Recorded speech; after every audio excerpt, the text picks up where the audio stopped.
வணக்கம் அன்பர்களே, வாங்க மாங்காய் சாதம் எப்படி செய்யலான்னு பார்க்கலாம். இது ரா மேங்கோ, அதில் எப்படி சாதம் செய்கிறதுன்னு பார்க்கலாம். நான் 1/2 கப் அளவு பாயில்டு ரைஸ் எடுத்திருக்கேன், வேக வச்ச சாதத்தை எடுத்திருக்கேன். அதுக்கு 1 கப் அளவுள்ள மாங்காய் துருவல் ஷ்ரெட்டட் மேங்கோ எடுத்திருக்கேன். கொஞ்சம் கறிவேப்பிலை எடுத்திருக்கேன், ஒரு பச்சை மிளகாய் எடுத்திருக்கேன், ஒரு 1/2 டீஸ்பூன் ஜிஞ்சர் எடுத்திருக்கேன். சரிங்களா? இது ஒரு பெரிய மாங்காயில் ஒரு பகுதியை ஷ்ரெட் பண்ணி போட்டிருக்கேன். இதுதான் இது அதுக்கப்புறமா 1 ஸ்பூன் ஆயில் தாளிக்கிறதுக்கு, எப்பவுமே டெம்பரிங்க்கு கடுகு, உளுத்தம்பருப்பு, கடலைப்பருப்பு, பெருங்காயம் அது தாளிக்கிறதுக்கு போட்டுட்டு இப்போ நாம இதுல வச்சிருக்க எல்லா பொருளையும் சேர்த்துடலாம்.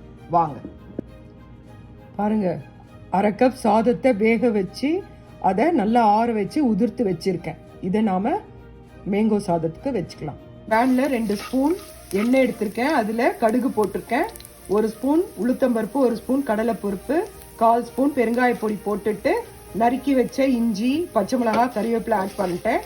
இப்போ நான் இதுல மாங்காவை ஷ்ரெட் பண்ண மாங்காவை நான் இதில் போட்டுட்டு கொஞ்சோண்டு உப்போ 1/4 ஸ்பூன் மஞ்சள் பொடியும் சேர்த்துக்கலாம்.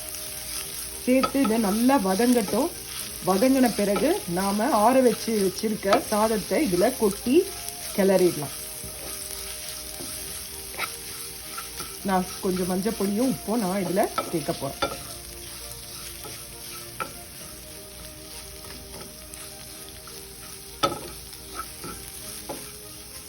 ஆறின பிறகு நம்ம வேக வச்ச சாதத்தை இதில் கொட்டி நல்லா கலரி இறக்கிடலாம். சூப்பராக இருக்கும். நல்லா புளிப்பாக சாப்பிட்றவங்களுக்கு இது நல்லா இருக்கும். மாங்காவை கொட்டி நல்லா கிளறியாச்சு. இப்போ நாம் அடுப்பை ஆஃப் பண்ணிவிட்டு, கேஸ் ஸ்டவ் ஆஃப் பண்ணிவிட்டு என்ன பண்ணலான்னா, எடுத்து வச்சிருந்த சாதத்தை இதில் கொட்டி நல்லா கலரி எடுத்துடலாம்.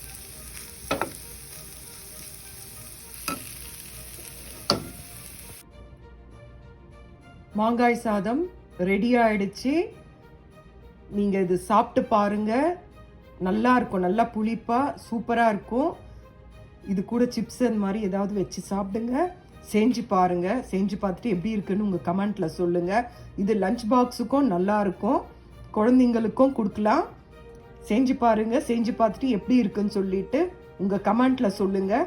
லைக் பண்ணுங்க, ஷேர் பண்ணுங்க, சப்ஸ்கிரைப் பண்ணுங்க. நன்றி, வணக்கம்.